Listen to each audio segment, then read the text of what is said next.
Vous êtes bien sur France 3 Bretagne.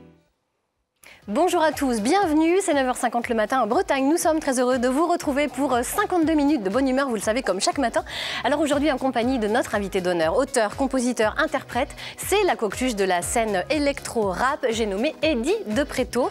Et pour cause, il hypnotise son public, il sera à la Fnac de Rennes tout à l'heure à 13h pour une séance de dédicace et un showcase à l'occasion de la sortie de son tout premier album Cure. Et puis bien sûr en concert ce soir à 21h au Cabaret Botanique dans le cadre du festival Mythos. Il nous fait l'honneur d'être avec nous ce matin et on en est ravis. Mythos, justement, le festival des arts de la parole, vous le savez, démarre ce vendredi sur toute la métropole rennaise et ce jusqu'au 22 avril. Émilie Audrin, co-directrice et cofondatrice de cet événement, sera avec nous pour nous parler de cette 22e édition placée sous le signe du plaisir. Elle nous dira quels sont ses coups de cœur.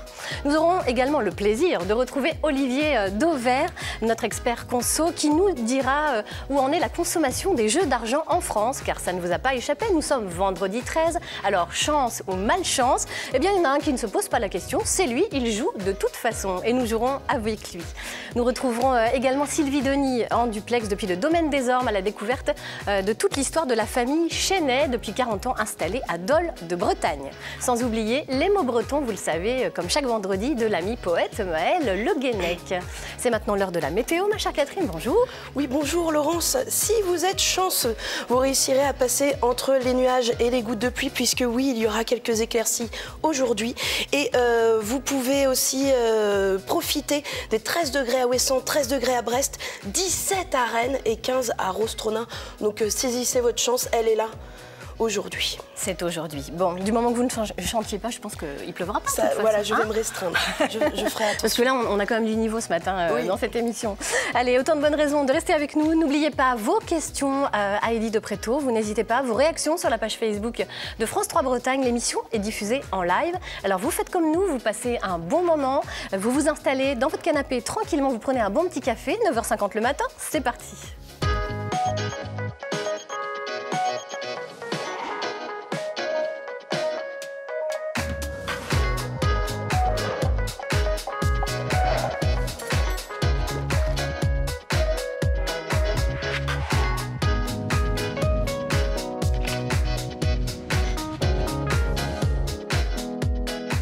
Bonjour à tous, bonjour Eddie de Préto, je vois que le générique vous plaît beaucoup. Ouais, vous commenciez déjà à être au taquet dessus.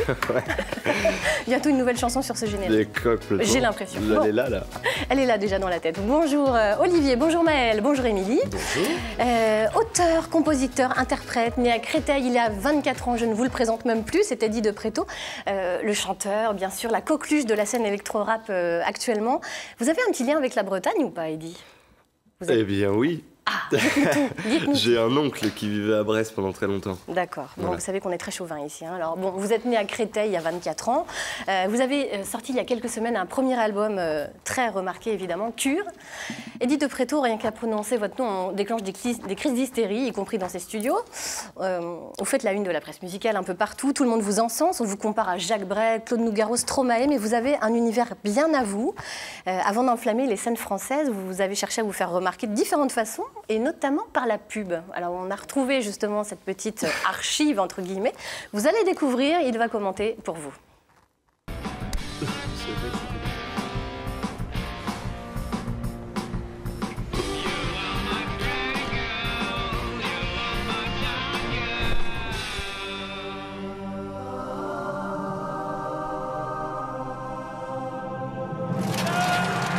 Regardez.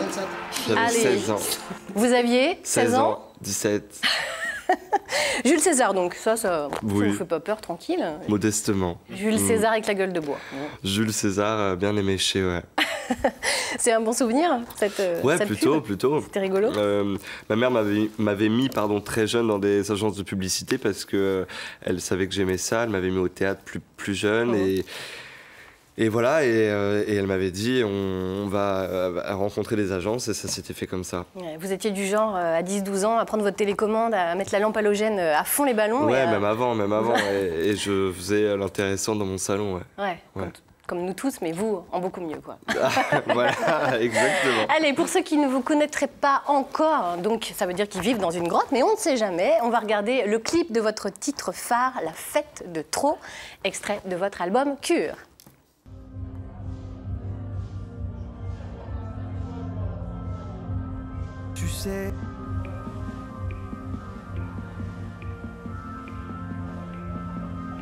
Tu sais, ce soir j'ai vu tous les joyaux de la pop.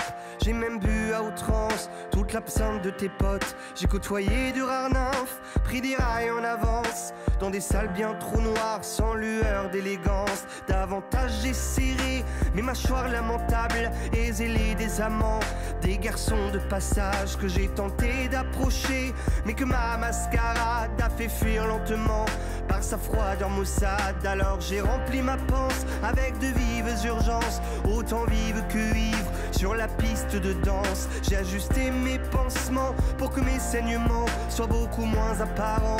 Sur la piste d'argent, c'est la fête de trop. Moi je l'ai faite et ça jusqu'au fiasco. C'est la fête de trop. Regarde, je lui de paillettes et me réduis au chaos. Tu sais, ce soir j'ai lu dans mon corps relâché le manuel torturé de cette danse exaltée. J'ai même glissé ma langue dans des bouches saliveuses, dans de tout petits angles où l'on voit que les muqueuses. Puis là, je suis rentré bel et bien les mains nues, avec cet air déjà vu et l'envie de surplus. J'ai rien trouvé de précis, excepté d'apparence, exactement, même si demain tout recommence. C'est la fête de trop. Moi je l'ai faite et ça jusqu'au fiasco. C'est la fête de trop. Regarde, je lui de paillettes et me réduis au chaos. C'est la fête de trop. Moi je l'ai faite et ça jusqu'au fiasco. C'est la fête de trop. Regarde, je lui de paillettes et me réduis au chaos. Danse.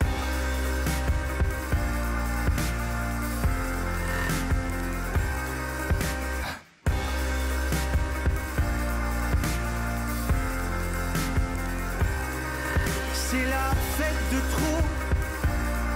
Moi je l'ai faite et ça jusqu'au fiasco. C'est la fête de trop. Regarde, je lui de paillettes et me réduis au chaos.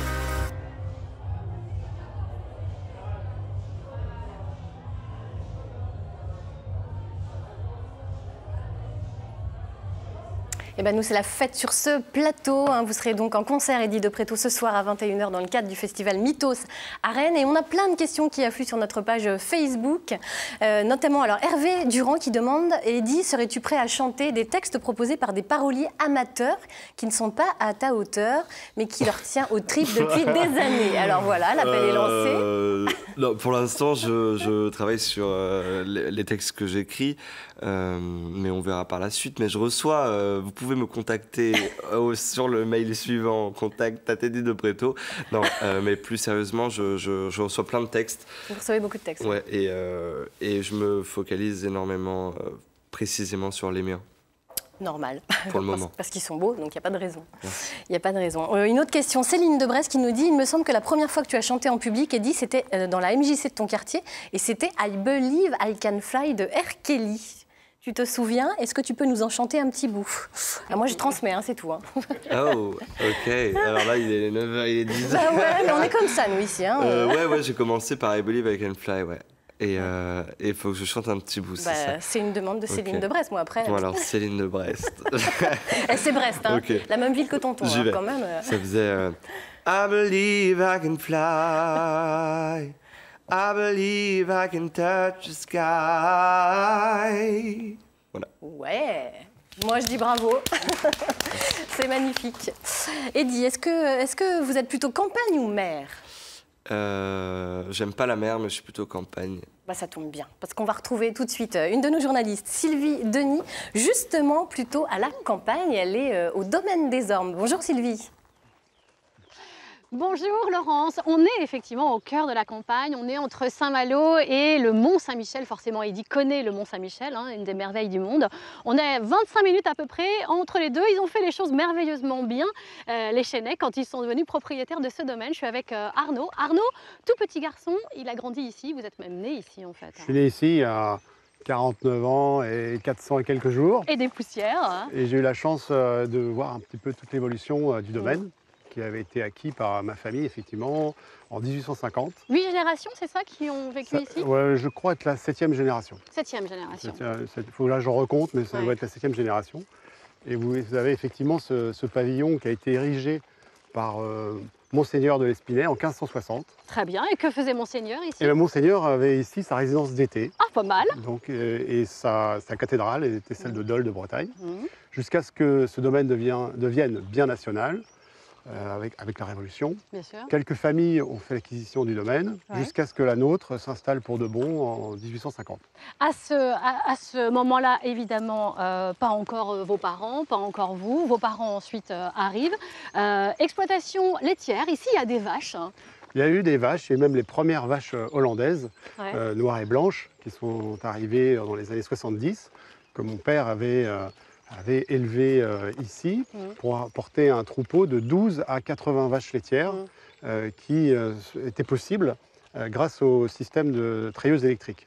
Donc ce qui faisait un petit peu un coup de tonnerre dans la région. Mais il a toujours été à la pointe de tout, votre père, là. Voilà, un peu visionnaire. Il a toujours été visionnaire, il a toujours voulu porter au maximum une idée ou un concept. Tellement visionnaire qu'un jour il dit, bon, c'est bien beau tout ça, les vaches, l'exploitation laitière, on arrête tout, on va faire un camping. C'est quoi cette idée folle? Alors c'est un ami qui était venu ici, qui avait dit, mais vous avez un endroit magnifique, potentiellement magnifique, qui se trouve tout près du Mont Saint-Michel et de Saint-Malo, et de la mer, donc pourquoi est-ce que vous ne feriez pas un camping? Nous, on a fait ça en Vendée, vous feriez ça ici, je suis certain que vous attireriez les Anglais.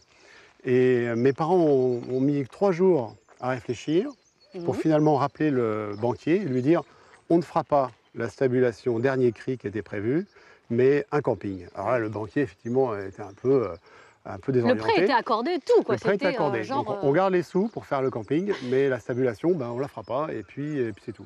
Alors ça a évidemment choqué un peu tout le monde, la famille, le voisinage, si vous voulez. Il y avait une certaine immuabilité à l'époque, donc on ne bougeait pas les choses comme ça. Et puis finalement, ils ont fait leur affaire, ils ont démarré avec quelques emplacements. Et les premiers clients sont devenus très vite leurs amis parce qu'ils ont appris sur le tas. Les premiers clients, alors c'était plutôt des locaux ou l'Angleterre est pas loin? C'est plutôt les Anglais qui venaient parce que le tourisme vert était à l'époque plus prisé des Anglais que des Français. Bon, par la suite, avec l'équipement et puis cette mode de glamping qu'on connaît aujourd'hui, les Français viennent volontiers. Mais pendant très longtemps, ce sont surtout les Anglais qui ont occupé la place puisque le domaine était entouré d'un mur qui a plus de 800 ans et qui était à l'époque destiné à protéger les évêques de l'invasion des loups et des Anglais. Sur le même pied d'égalité. Sur le même pied. Alors on peut dire que, parce qu'il y a sur 3 km de mur, il y a 2 km de brèche, donc les Anglais ont rapidement trouvé la brèche et aujourd'hui campent sur leur position. Il a le sens de la formule, hein, Arnaud. On va se retrouver dans un petit instant, si vous le voulez bien, Laurence, parce que je suis sûre que, enfant, vous étiez adepte des cabanes dans les arbres, en tout cas des histoires qu'on se racontait. Et bien lui aussi, et il en a fait un business. Hein. On en parle tout à l'heure, hein. On grimpe là-haut. Merci Sylvie, on en parle tout à l'heure. Oui, je vous confirme, j'étais adepte des cabanes dans les arbres, forcément. Allez, ça ne vous a pas échappé. Nous sommes vendredi 13, et bien c'est le moment ou jamais de nous intéresser à la consommation des jeux en France avec vous, Olivier. Et oui, Laurence. Et je suis venu avec tout ce que j'ai pu acheter ce matin, puisque évidemment, comme 21 millions de Français, je suis joueur, bon je ne le suis pas réellement, mais bon je vous fais croire que 21 millions de Français qui jouent, 5 millions qui sont des joueurs que l'on qualifie de réguliers, c'est-à-dire au moins une fois par mois.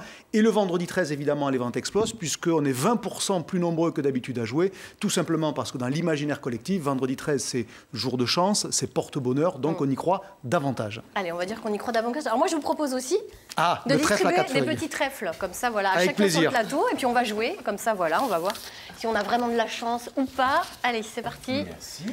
Hop. Merci. Merci. c'est parti. Allez, et puis des petits jeux. Pendant qu'on y est, vous en avez aussi, Olivier? Mais oui, tout à fait, regardez. Génial, on va mais je vous les donne tous pas jouer. tout de suite avant de vous en parler parce qu'ils ont chacun un sens. Bon, d'accord. Alors, j'attends un petit peu, puis on les distribue à la fin. C'est parti. Allez-y. Et donc, alors, en fait, on se demande souvent si on a plus de chances ou non de gagner le vendredi 13. Oui. Donc, au risque de vous décevoir, la réponse, elle est évidemment non, puisque ce qui fait qu'on a de la chance, plus ou moins de chance, c'est pas du tout le nombre de joueurs, c'est pas du tout la date à laquelle on joue, c'est le nombre de combinaisons qu'il y a et la chance que vous avez de trouver le gros lot. Alors, je vous ai pris l'euro million, parce que l'euro million, c'est la loterie qui fait le plus rêver, puisque c'est elle qui propose les plus gros lots. Ah oui. Songez que le record à l'euro million est à 190 millions d'euros, ce qui est quand même pas mal. Et donc, vous avez une chance sur 139 millions, ce qui n'est pas beaucoup. Et je vais vous expliquer comment même on peut le calculer tout seul. Vous avez besoin de trouver 5 numéros parmi des numéros qui vont de 1 à 50 et 2 étoiles de 1 à 12. Ouais. Vous avez très exactement 2,2 millions de combinaisons possibles pour trouver les 5 numéros et vous avez ensuite 66 combinaisons pour trouver les 2 bonnes étoiles qui seront tirées au sort. Vous multipliez 2,2 millions de combinaisons par 66, vous arrivez à peu près 140 millions. Vous voyez, une chance sur 140 millions d'être infiniment riche, ça tombe bien, c'est pas ce que je recherche non plus dans la vie. Mais vous avez aussi la chance de gagner avec des plus petites combinaisons, 2 numéros, 1 étoile, sauf que vous gagnerez beaucoup moins. Et j'ai aussi calculé le nombre de... La part de chance que vous avez de ne rien gagner du tout, c'est 95% de ne rien gagner finalement. Oui, mais alors si vous voulez avoir tout plus dépend de chance comment on quand va le même... faire, à moitié plein ou à moitié vide. Absolument. Voilà, c'est le tout. loto traditionnel... Vous avez Ouais. beaucoup plus de chances de gagner puisque c'est 1 sur 19 millions. Ah oui. Vous voyez, on passe de 1 sur 140 Royal. millions à 1 sur 19 millions. Ça ne change évidemment rien. Donc, en tous les cas, vous voyez, vous n'avez quand même pas beaucoup de chance et pas plus le vendredi 13 que les autres jours. Bon, mais malgré tout, les Français continuent à jouer. Et ils sont addicts parce que s'il y a un secteur qui se porte bien, c'est bien la consommation des jeux de hasard. La Française des Jeux, l'année dernière, a vendu pour plus de 15 milliards d'euros de jeux. C'est 50% de plus qu'il y a 10 ans, donc c'est plutôt florissant comme business. Ce sont les Français les plus modestes qui jouent le plus et un joue d'autant plus que les temps sont durs, tout simplement parce que l'argent, évidemment, fait rêver. Et que même si c'est un peu injuste, parce que c'est ceux qui en ont le moins qui jouent le plus et qui ont donc le plus de chances de perdre leur mise. Quand on le présente comme ça, on se dit qu'effectivement, c'est injuste. Mais vous savez, c'est toujours très dur, voire même impossible de renoncer à ses rêves. Et donc, du coup, on continue à jouer, on alimente ça. Et la Française des Jeux nous rend encore plus addicts en nous proposant en parallèle tous ces petits jeux de grattage qui ont comme point commun d'offrir beaucoup plus de chances de gagner, puisque c'est 1 chance sur 4, c'est des tout petits gains, mais on a eu la chance de gagner. Ah, bon, est-ce que les chances sont vraiment plus importantes? Oui, parce qu'une chance sur 4, évidemment, c'est quand même pas rien, c'est pas comparable avec mon 1 sur 139 millions Non, bah c'est sûr, ou 1 ouais. sur 19 millions. Ouais. C'est des tout petits gains, c'est 1 euro ou 2 euros, donc c'est au mieux l'occasion de rembourser votre mise. En général, vous la rejouez et donc vous continuez jusqu'à ce que vous perdiez. Donc vous, dans tous les cas, vous aurez perdu, sauf que vous aurez joué beaucoup plus. Mais je peux vous consoler à l'avance quand même, si vous jouez aujourd'hui et que vous perdez, vous allez gagner indirectement. Savez-vous comment? Non. Parce que la Française des Jeux reverse tous les ans 3 milliards d'euros au budget de l'État sous forme de taxes. Or, je vous rappelle quand même si c'est parfois un peu difficile, l'État, c'est quand même vous et moi. Donc, voyez, dites-vous bien que même si vous perdez aujourd'hui, vous aurez gagné indirectement puisque vous allez alimenter le budget de l'État et avec ça, peut-être que vous en bénéficierez par toutes les infrastructures et les équipements que l'État mettra à votre disposition. Vous voyez, il faut voir les choses toujours Vous êtes toujours positives. du genre à voir le Voilà. verre à moitié plein plutôt qu'à moitié vide. Bon, en gros, si vous gagnez, vous nous quittez tout de suite là sur le champ, c'est ça? Effectivement, donc j'arrêterai ce travail éhontement payé à France C'est 3 ça. pour vivre de mes rentes, rassurez-vous. Je n'aurai aucune reconnaissance du ventre. Bon, si on jouait, allez, je me suis dit que... Alors, je sais, Eddy, vous êtes taureau. Ouais. Allez, hop, c'est parti, un petit mais astro c'est très taureau. organisé, cette Ah, mais affaire. oui, c'est très organisé. Olivier, vous êtes cancer. Exact. C'est ça? Oh là Allez, là. hop, c'est parti. Mais si vous Maëlle, je connaissez me ma suis date laissé de dire que vous naissance- étiez vierge, mais j'en sais rien. Taureau. Taureau? Bah, vous allez le piquer à... Ah non, moi, je suis Heidi. cancer. Vous êtes Non, piqué ça va, à Heidi. ça va. Émilie, est-ce que vous êtes sagittaire? Ah, Pas moi, du j'ai tout. du poisson, Non, c'est bête. C'est bien Vous êtes poisson cancer, aussi. j'ai pas Poisson. cancer. Ah, c'est Bon, bah, pareil. tant hein. pis. J'offre poisson. Eh ben, ce sera sagittaire pour aujourd'hui. Allez, Catherine, vous êtes lion. Bah, vous pouvez venir chercher votre petit astro. Et puis, bah, moi, écoutez, moi, je suis verso. Alors, Eh hop, ben, on y j'ai va. donné Allez, un tout le monde poisson. gratte. Et moi j'ai poisson Ah, du Maëlle, coup, pour je faire lui ai mes donné. muses. Ah bon, d'accord. Ah bah super. Voilà, impeccable. Allez, on gratte et puis on voit.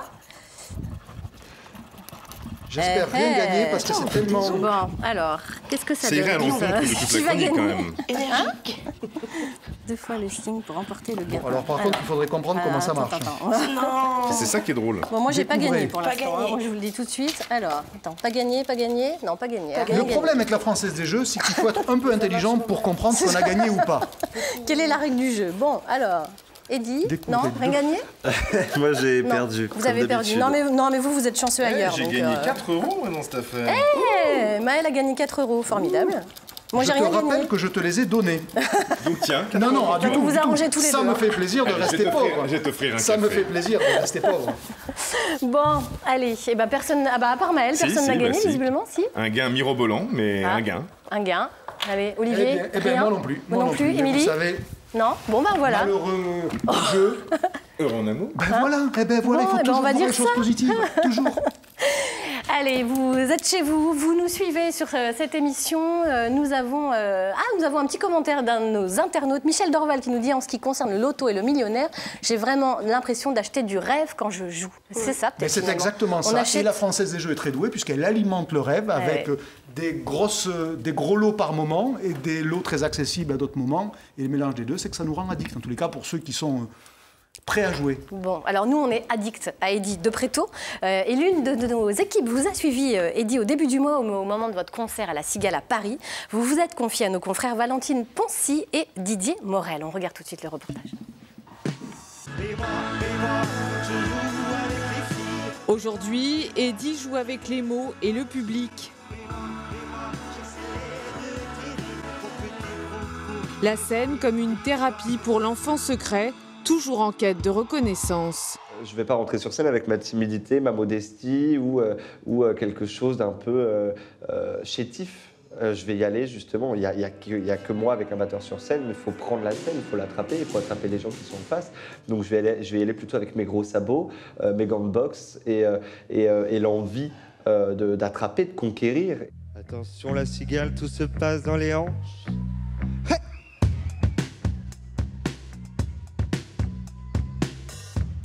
C'est ça. Penses-tu que je suis responsable? Penses-tu que tu sors du tas? Penses-tu même pour qui tu te prends? Je crois ça que t'es juste insultant. Il y a cette chose où tu ne contrôles plus. T'es plus dans le cérébral. T'es juste en train de faire, clairement. Et tu passes justement à quelque chose d'ordre plutôt instinctif. C'est tu y vas, tu donnes, tu comptes plus, tu es juste dans un échange, ça te répond pas, et c'est que ça, c'est que ça. Et c'est comme le sexe et la fête, c'est pareil. Les excès, la banlieue, l'homophobie, en dévoilant ces fêlures longtemps cachées, toutes les générations sont touchées. C'est assez électro, rap, même ses textes, ils sont super riches, super profonds, donc franchement, c'était un super concert. Il m'a interpellée sur les paroles et son style en fait. C'est une personne un peu lambda qui sort son premier album, il n'est pas connu, en fait c'est pour ça qu'on arrive à s'identifier à lui. C'est la fête de trop. Passés de l'ombre à la lumière, les rêves d'Eddy se sont enfin réalisés. Il tente de garder les pieds sur terre pour que l'aventure continue. Ça a été le feu. Il n'est pas connu, il faut le dire vite, c'est ce qu'on disait, on rigolait de ça d'ailleurs. Oui, c'était il y a une semaine. C'est il y a une semaine, Ouais. du coup. Alors vous dites, la scène, c'est comme une thérapie. C'est vrai ou pas? Vous Du fait que devant ma feuille, je me raconte, je suis face à moi-même, donc du coup il y a un travail vraiment en profondeur de ce que j'ai envie de dire, de quel trip j'ai envie de mettre sur la table, et oui, c'est Vous se en mettez pas mal de raconter. tripes sur la table. Hein. Ouais, mais moi c'est ce que j'aime, j'ai été bercé vraiment par Barbara Brel et aussi Diams Bouba, des gens qui allaient dans un certain premier degré, impudiques, décomplexés, qui voilà, racontaient leur histoire et leur vérité. Moi, c'est ça qui m'a toujours énormément plu. Alors vous parliez d'ailleurs de Booba, hein. Vous êtes produit par les producteurs justement de Booba. Vous les avez surpris dans votre façon de travailler, ils n'étaient pas habitués à ça en fait.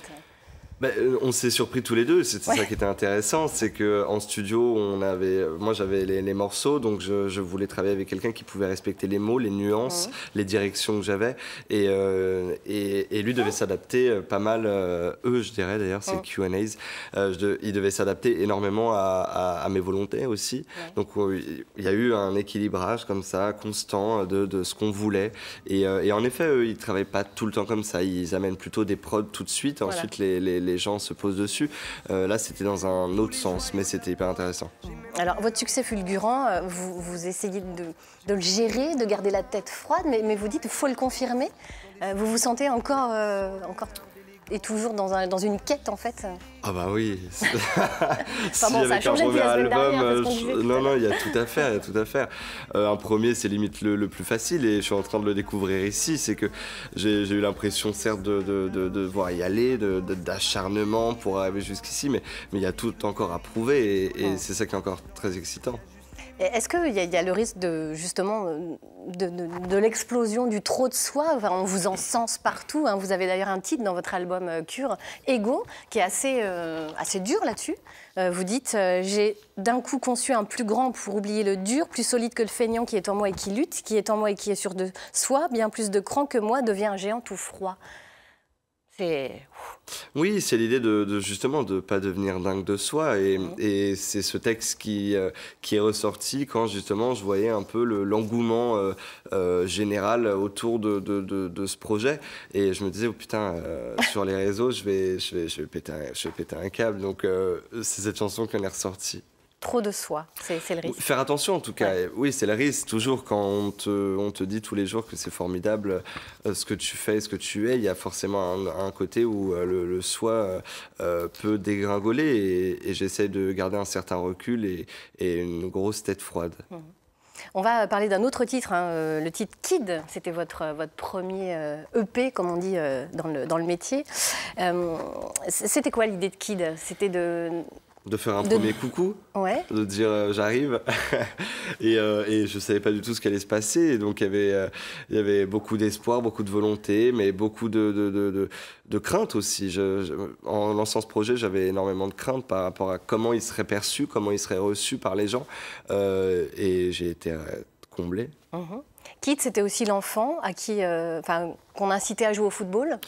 Et qui n'avait pas forcément envie de jouer au football. Oui, et à qui on disait soit quelqu'un qui ne pleure pas, ne montre pas tes failles, soit ne sois pas sensible, montre toujours que tu es la tête sur les épaules, que tu es prêt à braver un peu tout ce qui t'entoure. Et je crois que j'étais pas tout à fait celui-ci.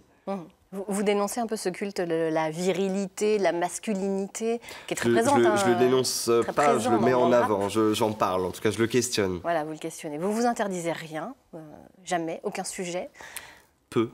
J'essaie de ne pas m'interdire de sujet. C'est ce qui m'excite, moi, c'est ce qui me permet de... C'est horrible de dire ça. J'allais dire de rester vivant, mais je ne sais pas pourquoi. Mais c'est cette volonté, voilà, de toujours remettre en question les choses, d'analyser, de toujours pouvoir faire bouger pour m'élever un maximum par rapport à des sujets qui pourraient être un peu trop banalisés, trop ancrés dans quelque chose de dit normal. Et j'aime bouleverser ça, en tout cas, personnellement. Quels sont vos projets, Eddy de Pretto? J'en ai plus. J'ai tout donné. J'ai tout donné, ça y est, c'est fait, un album. Voilà. Non, les projets. Eh bien là, j'ai une grosse tournée jusqu'au 22 mars 2019, déjà, où il y a le Zénith de Paris qui vient d'ouvrir. Voilà, les Olympias en novembre, les festivals tout cet été, en commençant ce soir par Mythos. Un showcase ce midi à la FNAC à 13h à Rennes. Un showcase ce midi à la FNAC. Puis vous serez au Vieille Charrue cet été, bien sûr. Et puis d'autres musiques, j'espère, d'autres mots, d'autres envies de dire des choses. Est-ce que je peux poser une toute petite question? Allez-y, justement. Pourquoi vous avez choisi de chanter les mots que vous écrivez plutôt que de les écrire comme un poète le ferait, sans les mettre en musique? Parce que quand on vous écoute, vous avez beaucoup plus envie de raconter que de chanter. Ah, totalement, mais pour moi, c'est un tout, en fait. J'ai grandi dans le théâtre, j'ai commencé par le théâtre. Donc, moi, c'est la scène qui m'a toujours motivé à faire ce métier. Et la musique est vite arrivée, les mots sont arrivés très tard, mais les mots sont arrivés pour rendre possible la consécration de ce que j'avais envie de mettre sur la scène en tant que Eddie de Pretto. Et du coup, c'est un tout sur scène, j'imagine peu la musique sans les mots, sans le corps, sans le théâtre, sans la danse. Et pour moi, tout s'unifie sur scène et ça fait un...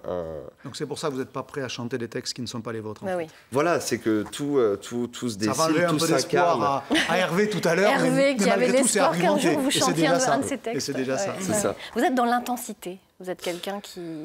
J'ai toujours un peu été comme ça, un peu frontal, laconique, aller à l'essentiel comme ça. J'ai toujours aimé ça et sur scène, je l'ai gratté. On est allé chercher ça et mettre en avant ce côté-là brut, direct. J'aime cette idée de pouvoir balancer directement les choses et qu'on n'ait que ça à voir. C'est pour ça que j'ai une scénographie très très épurée. Bon, vous restez avec nous, Eddie de Pretto. On est à la moitié de cette émission. Je vais tout de suite rejoindre notre chère Catherine Bossarp pour savoir un petit peu ce qu'elle a retenu déjà de cette première partie. Ça passe super vite. J'ai retenu qu'aujourd'hui, j'allais peut-être pas jouer à la Française des Jeux. J'en avais quand même gratté un avant et là, j'ai gagné 4 € aussi. J'ai retenu que l'ami à avoir aujourd'hui, c'est Maël. Puisque je pense qu'il va payer sa tournée de chouquette après l'émission.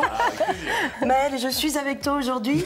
Maël, on ira au bureau de poste et on achètera des billets. Et il a la baraka, c'est comme ça qu'on dit, hein, c'est ça? C'est ça, la baraka. Impeccable. On reste ensemble. Allez, à suivre dans cette émission dans quelques instants. Maël Le Guenec, justement, l'ami qu'il faut avoir, et ses mots bretons, ainsi que l'interview culturelle de Sabine Marie-Murgue. Et puis nous rejoindrons également Sylvie Denis en direct depuis le domaine des Ormes. Allez, dans les informations ce midi, le JT, vous allez m'aider, ma chère. Stéphanie Labrousse nous parlera du mal logement en Bretagne. Nous recevrons le directeur de la Fondation Abbé Pierre. Nous parlerons également d'une Bretonne recherchée par le musée de la résistance de Saint-Marcel. Et puis, bien entendu, du festival Mythos qui débute aujourd'hui. Voilà, c'est maintenant le moment de retrouver notre chère Sylvie Denis au domaine des Ormes. Sylvie, vous êtes dans une cabane, peut-être? Effectivement, on est dans une cabane et Arnaud est en train de regarder le livre d'or en fait de ceux et celles qui passent par cette cabane. Et on n'est pas dans n'importe quel arbre, il y en a un sacré paquet dans le domaine. Ce cèdre du Liban, il a une histoire. Et c'est surtout d'ailleurs votre histoire, tiens. Oh, c'est mieux que vous me la racontiez. C'est pas comme mon histoire, parce qu'un cèdre qui a été planté en 1884, on a retrouvé le carnet de plantation de nos ancêtres et qui a poussé sur toute une rangée qui borde le parc. Et on a pensé petit à petit à faire nos cabanes quand on était enfant. Bah oui. C'est ce qu'on a fait. Avec Séverine et Sonia, vos deux sœurs. Avec Séverine et Sonia, mes cousins, les amis, tout ça. Et on a recréé un microcosme africain, en fait, parce que le matin, vous aviez une brume avec seulement les oreilles des chevaux qui dépassaient. Ouais. Donc on était vraiment aux anges et on n'avait pas du tout envie de retourner en pension. Et puis un jour, vous rentrez de pension et là, drame, hein, votre cabane n'est plus là. Il n'y a plus de cabane, elle est effondrée et le coupable, c'est mon père qui trouvait que les branches basses commençaient à empiéter sur le chemin.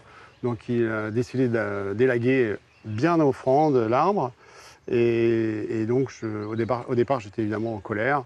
Et puis, finalement, je me suis dit, c'est parce que ma cabane n'était pas assez belle. Donc, je vais en faire une plus belle. Hein. Donc, la prochaine fois, j'en ferai une très belle. Et là, on la protégera comme un temple sacré. Alors, vous avez bigrement pris votre revanche. Venez, je vous emmène dans ma cabane. Parce que depuis l'aventure de cette cabane que son papa a détruit, il en a quand même construit une trentaine à Arnaud de cabanes. Oui, c'est donc celle-ci dans laquelle on se trouve, c'est la cabane tribu parce que, comme son nom l'indique, elle peut accueillir plein de monde. Puis c'est assez sécurisé en fait. Donc voilà, les petits, les grands, les mamies, les papis, tout le monde peut passer un bon moment dans les cabanes. La cabane tribu, une cabane familiale, avec une grande table pour faire comme à la fin des Astérix, retrouver autour d'un banquet. Avec le barde aussi? Avec le barde. Alors le barde, en général, on l'accroche en haut, là, sur les Ça va, il n'y a pas de barde dans les branches, vous n'avez pas vu de barbe hein. Mais vous voyez, donc cabane qui n'est pas clouée sur l'arbre, simplement suspendue. Ça, c'est un vrai souci de protection de l'environnement, que l'arbre ne soit absolument pas altéré par votre construction. Il y a d'autres techniques, effectivement, qui consistent à transpercer l'arbre, mais je trouve que ça ne peut pas être bon. Donc, si un jour les arbres doivent retourner à l'exploitation forestière, ce qui est plus le cas des chênes que peut-être des cèdres, eh bien, on préfère être clean Moi, je et rentre. démonter nos cabanes sans qu'il y ait de clous dedans. Sans qu'il y ait de clous dedans. Et là c'est simple. Moi, j'ai 8 ans et demi. Hein. Oui. Ah ouais, Moi, on n'a qu'une envie. Ouais. On n'a qu'une envie, c'est de s'installer là, sortir la dinette et s'amuser. C'est vraiment le jeu, le retour à notre vie de gamin en fait que vous avez envie de créer ici. Complètement. En fait, j'ai essayé de recréer des cabanes conformes à l'imaginaire de notre enfance. Parce que quand nous étions enfants, on faisait une cabane avec les moyens du bord. C'était toujours la plus belle, mais on ne peut pas dire qu'on pouvait y vivre comme on peut le faire maintenant aujourd'hui. Et alors, si on regarde par là, on se rend compte qu'on est vraiment dans les arbres hein, et qu'on est vraiment très haut. On est à combien? Là, on est à peu près à 16 mètres au-dessus du parterre. Oh. Ouais. Ce que j'aime aussi énormément, Arnaud, et là on va reculer pour le regarder, c'est que si on a évidemment la sensation d'être dans du bois parce que tout est en bois, ça là, c'est vraiment l'arbre hein, sur lequel vous vous êtes appuyé, accroché pour construire toutes ces baraques de dingue. C'est la cheminée de la pièce, c'est le tronc. Et on peut y voir toute la nature défiler quand il pleut, parce que l'eau passe en fait et suit l'écorce. Ouais. Mais sans s'arrêter sur le lit si possible. De préférence. Hein. Et quand on ouvre sa porte, on peut même trouver des écureuils le matin au réveil. Voilà, on est le vendredi 13 et aujourd'hui, ça fait un peu plus de 40 ans que le domaine existe et c'est le jour d'ouverture. Donc tout le monde va arriver et passer de merveilleux moments dans cette petite cabane. D'ailleurs, je voulais vous dire, je rentre pas, hein, je reste un peu. J'ai bien compris. D'ailleurs, Sylvie, attendez, regardez, moi je vous ai gardé pour Arnaud et vous 2 trèfles. Je pense que vous allez rester là-bas. On aura tous 6 ans. Nous, on a tous 6 ans là sur le plateau, c'est clair. Merci beaucoup. Sabine Marie-Murgue nous a rejoint pour l'interview culturelle tout à l'heure. Les cabanes dans les arbres, je voyais Émilie, vous aviez les yeux tout brillants. Vous aviez 4 ans, ou à peu près. C'est ça. Vous connaissez en fait? Je connais, oui. Et je pratique. Ah oui, carrément. Je pratique dans le Morbihan, justement. Dans le Morbihan, oui, d'accord. Tout à fait. Oui, effectivement. C'est agréable de s'élever à 10 mètres du sol. Ouais, c'est très sympa. Eddy, dans les cabanes, pas trop, non? Pas trop. Non, plus terre à terre, vous. Plus terre à terre. Ouais.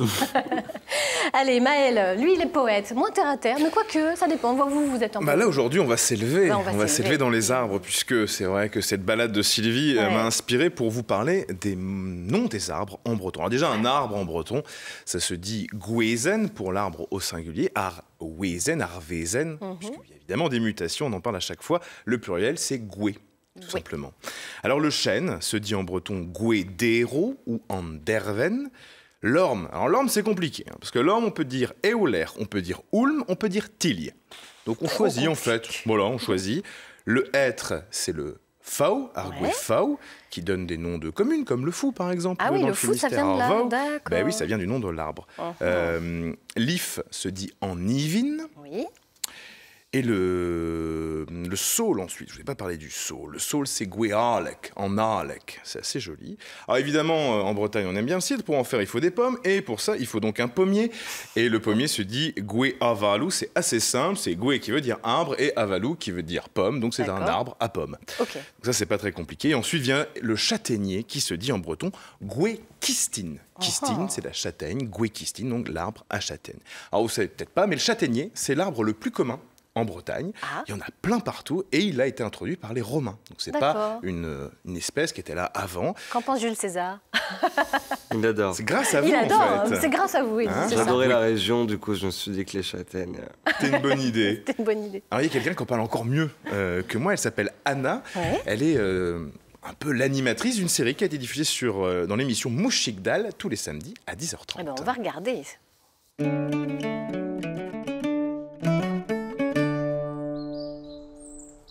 Salut dit bugel a c'hoazhou. Credable e plij dit mont d'Agustina, mais daoust a ganaou da rezmad ar gwez kistin. Ar gwez kistin a zo etouesk ar gwez a gaver ar mea vro. Setu, neus ket avant pel da gavout unan, met daou sevel e zelou avad rak bras kenan e c'helon beza. Attends, c'est pas fini. Réflexion de Eddy de Préto. Est-ce que tout le monde comprend le breton ici sur ce plateau? Très inquiet quand même, hein? Non, pas encore. La réponse est toujours pas encore. On peut tous apprendre. Hein, ça se fait tranquillement en 6 mois. Ça le fait bien. Alors, une petite expression avant. C'est chouette, hein, cette. J'adore cette série. Voilà, il y a plusieurs. Il y a 2 saisons. On va à la rencontre des plantes. Et des fois, on a des petites recettes pour les manger. Parce qu'il suffit d'aller se balader des fois dans les bois et on trouve des petites choses sympas avec du goût. Une petite expression en breton autour des arbres. Nalkedar wesen kat blun agavalu. L'arbre ne peut avoir à la fois des fleurs et des pommes. Vous réfléchirez à cette phrase, ma foi, fort philosophique. Un petit poème pour terminer. Chouette. Un poème de Jon Guernic, quand même un grand poète. Alors ça va vous intéresser parce que la poésie en breton est intéressante parce qu'elle n'a pas forcément des rimes en fin de vers, et elle a aussi des rimes à l'intérieur, et elle joue sur la rythmique de l'accentuation tonique. Je vous laisse apprécier. Gwe kalon gvabro, fau kistin adero, ganor evin bepret, a gorf agasperet. Valuskelle de heus, pa won bugel ligem havel, vaistlam med de heus, pa won brassorgeder bugel.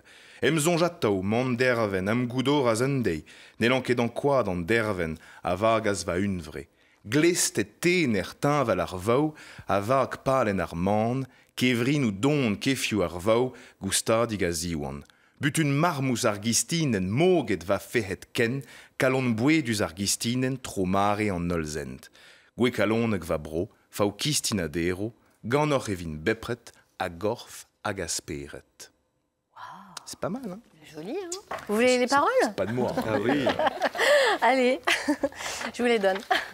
Merci. Si ça vous inspire un petit quelque chose, eh bien, écoutez, voilà, vous les avez avec vous. On ne sait jamais. Pour ce soir, pour le concert rennais. Je ne sais pas trop les lire, mais ça peut toujours servir. Je vais y travailler. Il faut faire un petit cours express. Hein, c'est plutôt assez simple. En général, c'est écrit comme ça se prononce. Après, il y a quelques petites sonorités à maîtriser. Mais exactement. Eddy, merci beaucoup, Maël. De rien. Eddy, est-ce que vous aimez travailler avec d'autres? Je suis encore un peu timide, mais je vais y aller, oui. Ouais. Parce que ce soir, vous serez en concert donc, dans le cadre de Mythos et suivra le groupe Feu Chatterton. Ouais. Vous aimez ces collaborations, ces échanges? Ah oui, totalement, je les connais très bien. En plus, ils m'avaient parrainé sur les Victoires de la musique de cette année. Ouais. Et on avait fait une émission ensemble et on s'était rencontrés là-bas. Vous aviez été nommé dans la catégorie Révélation scène de l'année. Vous étiez surpris de cette révélation? Parce que vous aviez un EP à l'époque? Bah ouais, j'avais 4 titres et j'avais entendu cette nouvelle. Ouais, c'était dingue. Vous aviez fait les bars en trans ici chez nous en 2016, me semble-t-il. Oui, donc, Rennes, oui. Décembre 2016. Ouais. Décembre 2016, ouais. C'est ça. Ça vous avait un peu mis le pied à l'étrier. Ouais, et puis voilà, le kid s'est réveillé depuis. Le kid est devenu grand. Justement, le kid, on a notre amie Catherine qui a été très inspirée par votre chanson. Oui, on va voir. On va lui donner la parole tout de suite. Kid, ça vous inspire, Catherine? Oui. Bah oui, c'est un texte magnifique. Moi, je pense à mon neveu, des choses comme ça. Tu me regardes comme ça. C'est que tu veux que je chante. Oh mince. Mais tu vas peut-être te faire aider par Eddy. Bah oui. Hein, Eddy? Je sais pas chanter. C'est la révélation du jour. Je ne sais pas chanter. C'est terrible. Bon, ouais, bah là c'est super dur parce qu'en plus j'allais chanter tout à l'heure, donc c'est vraiment de mauvais ton de chanter devant les gens, surtout leurs propres chansons, hein, Eddy. Donc tu seras, je vais vous le dire comme ça, je vais vous le dire directement parce que je me garde pour plus tard. Tu seras viril, mon kid. Je ne veux voir aucune larme glisser sur cette gueule héroïque et ce corps tout sculpté pour atteindre des sommets fantastiques que seule une rêverie pourrait surpasser. Tu seras viril, mon kid. Je ne veux voir aucune once féminine, ni des airs, ni des gestes qui veulent dire, et Dieu sait si ce sont tout de même les pires à venir, te castrer pour quelques vocalises. J'ai les fouasses, j'ai les frissons. Elle a la chair de poule, elle a les frissons. Vous enchaînez, vous, Eddy, ça vous dit de dire avec Catherine quelques petits mots? Mais oui, tu seras viril. Je ne sais plus où on en était, voilà, je sais. On en était où? Toi, c'est finesse tactique.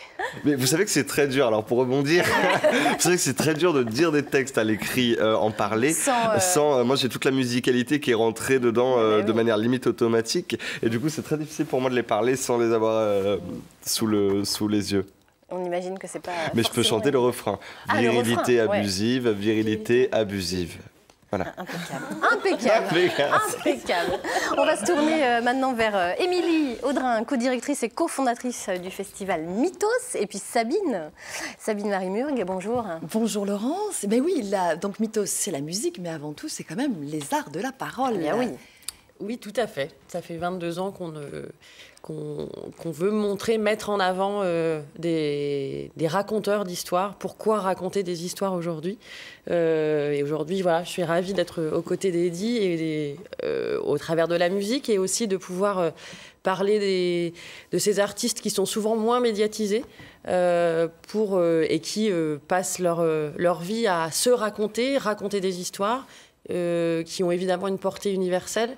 Et je crois que le maître mot de Mythos depuis le début, c'est essayer de sortir des cases, de parler de la différence. Et on a tendance à souvent à être modelé. On parle du kids, mais c'est vraiment comment est-ce qu'on force les gens aussi à rentrer dans des cases. Et du coup, l'idée, c'est vraiment aussi de se dire, il y a d'autres modèles, soyons soi. Et c'est grâce aux histoires, souvent, qu'on peut aussi transcender certains modèles.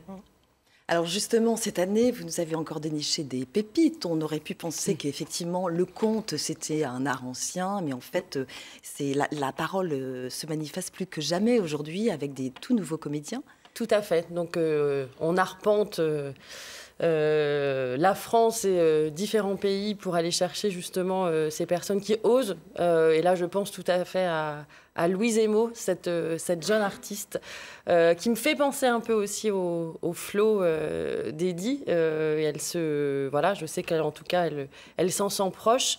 On la découvrira donc la semaine prochaine sur 2 jours. C'est une carte blanche à Louise qui vient pendant 1 semaine en résidence.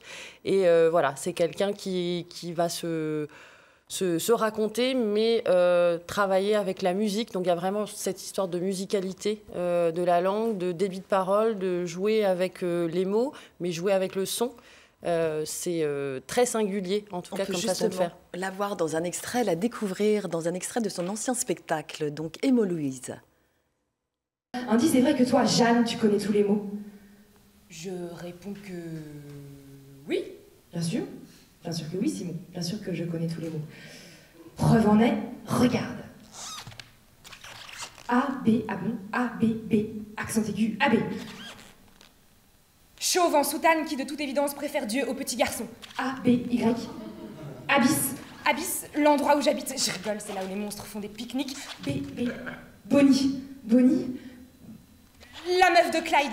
Clyde, le mec de Bonnie. B, ah c'est Bonnie. Bonnie, ce que je kifferais être bonne comme toi, Bonnie, être la blonde d'un bandit. B, ah bandit. Elle s'amuse, elle joue avec les mots. Et elle n'a pas sa langue dans sa poche, ça c'est étonnant. Et vous dites d'ailleurs que Louise Emo est le pendant féminin d'un grand des arts de la parole breton, c'est Sébastien Barrier. Sébastien Barrier, avec qui on a plaisir en tout cas à cheminer. Lui va justement collecter et travailler sur une matière qui lui est très personnelle. Et puis, donc là, on aura le plaisir de proposer Gus, où il va travailler sur la personnalité d'un chat méchant. On n'est jamais méchant par hasard. Donc, c'est vraiment l'allégorie de se dire, quand on a quelqu'un d'un peu violent en face de nous, c'est qu'il y a une face cachée. Donc voilà, il va nous raconter une histoire. Et là, comme on peut le voir sur les images, c'est assez déstructuré et très contemporain, entre justement le son, un chanté-parlé, de la musique, et puis évidemment une histoire qui nous laisse pas indemnes en sortant. Et des images qui défilent derrière, comme un livre pour enfants. Tout à fait, puisqu'il travaille beaucoup aussi l'art plastique. Donc on peut aussi, aujourd'hui, il faut penser que les artistes, on ne va pas les mettre dans la case chanteur, dans la case conteur, raconteur, comédien, auteur, metteur en scène, mais ils sont tous, beaucoup en tout cas, dans le corps, dans la pensée, dans l'écriture, dans le sensoriel. Et donc c'est ce qu'on aime à présenter à Mythos aussi. Autre passeur d'histoire, c'est Giga Clash de la compagnie. Alors, Scrupule du Gravier. Donc, 2 jeunes gens du Sud, un beatboxer du Nord. On aime aussi à Mythos réadapter les mythes. Du coup, là, c'est 3 jeunes gens qui ont réadapté le mythe de Gilgamesh. Donc voilà, ils vont osciller entre évidemment l'histoire et la trame du mythe, en passant par un contexte actuel, des situations réelles, pour mieux parler aussi aux jeunes gens, parce que c'est vrai qu'il y a un imaginaire qui peut être très éloigné sur Gilgamesh de notre réalité. Et c'est très intéressant, puisqu'il y a quelque chose de jubilatoire, de très, très immédiat, très ludique.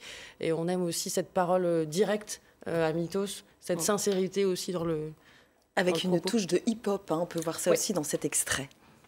Gilgamesh. Salut les copains, c'est Shamash, le dieu du soleil. Ça va ou pas?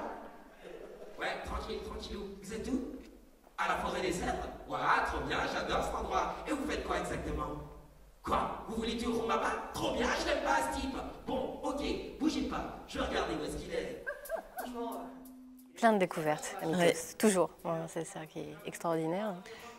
C'est intéressant de faire d'avoir le pendant médiatique de la musique avec des... C'est un appât pour que les gens fassent un parcours. Non, mais c'est vraiment ça. Ah oui? L'histoire de Mythos, c'est ça. D'accord. Oh. Il y a une dernière découverte aussi, c'est 100 mètres papillon. C'est une performance, c'est la dernière aussi. Voilà, un dernier coup de cœur, j'ai le droit. Maxime Tafanel, ancien sportif de haut niveau, qui nous présente sa vie de ses 10 ans à 20 ans. Il va nous raconter, en tout cas, son parcours. Quand on est évidemment sportif, on veut, l'objectif étant de gagner. Et donc, mais c'est pas si simple. Comment est-ce qu'on atteint nos rêves aujourd'hui? Donc voilà, il y a tout un parcours un peu initiatique qu'il va nous livrer. Et ce qui est intéressant, c'est qu'on va le voir nager sur scène, sans eau. Donc Maxime est aussi beaucoup dans le corps. Donc c'est pour moi une vraie découverte, une belle révélation de ce qu'on peut faire en racontant une histoire aujourd'hui. Donc vous avez compris, Mythos, venez tous à Mythos, rendez-vous au Magique Miroir à Rennes et Métropole. Voici tout le programme. Merci beaucoup, Émilie. Merci à vous. Et merci beaucoup. On vous retrouvera donc, bien sûr, Eddie de Pretto ce soir à 21h au Cabaret Botanique dans le parc du Tabor. Et puis ce midi à 13h en showcase et en dédicace à la FNAC de Rennes pour la sortie de votre premier album, Cure. Merci à tous d'avoir été à nos côtés. C'est maintenant l'heure du débriefing de cette émission. Et nous accueillons pour cela notre chère Catherine Bossard. Alors, oula, vous arrivez en courant? Tout à fait. Je vais me racheter, Laurence. Oula. Voilà, je vais me racheter de cette prestation pathétique que j'ai livrée tout à l'heure près de la table. Je touche du bois, on est vendredi 13. Oui. Art de la parole, qui dit art de la parole dit forcément parole. Et vous disiez, Eddy, ne vous interdire aucun sujet. Et je m'adressais directement à l'audience, à l'auditoire de France 3 Bretagne. Puisque nous ne sommes pas dupes, même si maintenant il passe Scooby-Doo. Il y a quelques semaines encore, il y avait des pubs pour les monte-escalier juste avant l'émission. On parle de cabane dans les bois, mais je vais emprunter les mélodies de Jacques Brel, que vous aimez, puisque de toute façon il est décédé, donc il ne pourra pas se plaindre, pour vous chanter cette chanson. Les vieux ne valsent plus, ils slament seulement au rythme de De Pretto, c'est vous. Ils sortent leur jogging, leur bonnet du dimanche et chantent la fête de trop. Les vieux ne dorment plus, ils font juste semblant, mais ils ont fait le mur pour remuer à Mythos leur petit popotin et leur col du fémur. Parfois ils le regrettent, la tête sans dessus-dessous, l'humeur et le corps raide. Ils ont la gueule de Goué, t'as vu? Joli. Ils regardent Scooby-Doo et ils cherchent un remède. Et attention, ça monte. Et ils s'octroient un peu le droit de faire encore comme des adolescents qui ronronnent au salon, la main dans le caleçon. Ils s'offrent un peu de temps.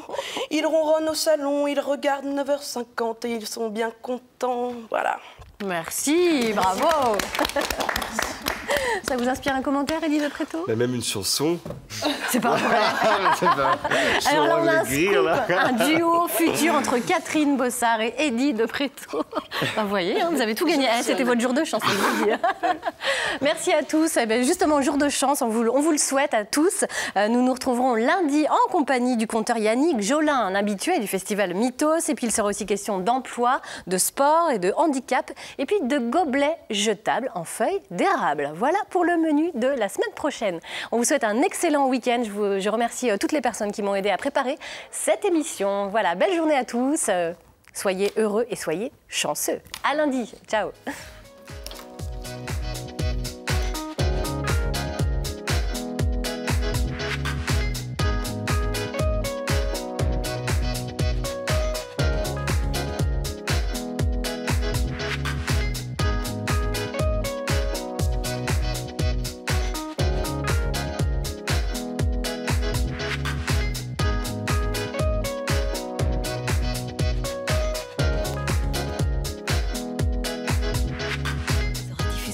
Description.